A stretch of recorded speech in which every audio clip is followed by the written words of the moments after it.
Do you try to speak the language when you visit another country? I do. I speak French anyway, so if I go to France I always speak the language.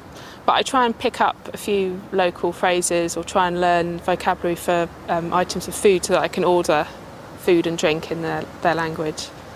Yes, I do like to try to speak the language. I'm not always very good, but I think if you try, then people will give you a chance.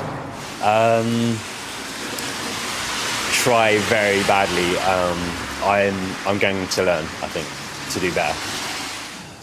No, and that's mainly because not because I wouldn't want to, but because I would not be very good at it.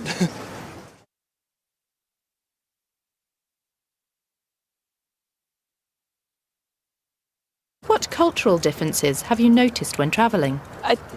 Generally, the biggest difference I notice is usually to do with eating and drinking. Generally, I notice that, for example, on the continent they eat later, they tend to go out later, evening entertainment starts much later and goes on until the early hours of the morning, whereas here we tend to kind of go home at midnight.